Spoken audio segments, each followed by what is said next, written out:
శ్రీ విష్ణు రూపాయ నమఃశివాయ. అందరికీ నమస్కారం. ఈ కలియుగంలో మనం కేవలం సాధన చేత మాత్రమే మన పాపాలను, కష్టాలను దాటి కర్మను జయించి ఆ పరమేశ్వరుడిని చేరుకోగలం. మార్కండేయ పురాణంలో మార్కండేయుడు ప్రాణం పోతున్నా సరే తను నమ్మిన దైవం బ్రహ్మ రాసిన రాతను సైతం మార్చి చిరంజీవిని చేశాడు ఆ పరమేశ్వరుడు. ఈ సాధనలో భాగంగా ప్రతిరోజు మనం శివారాధన చెయ్యాలి. అరూపరూపమైన శివలింగాన్ని మనం పూజిస్తాం. నిత్యం శివాభిషేకం చేయడం వల్ల సకల ఐశ్వర్యాలు వస్తాయి. ఇక్కడ ఐశ్వర్యం అంటే కేవలం డబ్బు కాదు. ఆరోగ్యం, చదువు, సంగీతం, పెళ్లి, ఉద్యోగం, మంచి ఆహారం, ఇవన్నీ ఐశ్వర్యాలే.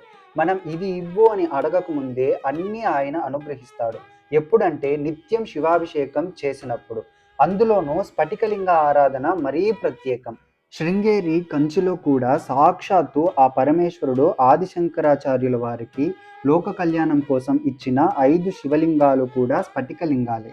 అందుకే స్ఫటికలింగారాధన మరీ ప్రత్యేకం. అటువంటి ఈ స్ఫటికలింగం మీకు ఎక్కడ కొనాలి అన్న సందేహం ఉంటే మీరు మోక్షమందిర్.com అనే సైట్లో లేదా కనిపిస్తున్న ఫోన్ నెంబర్కు కాల్ చేసి మీకు నచ్చిన స్ఫటికలింగాన్ని ఆర్డర్ చేసుకోండి.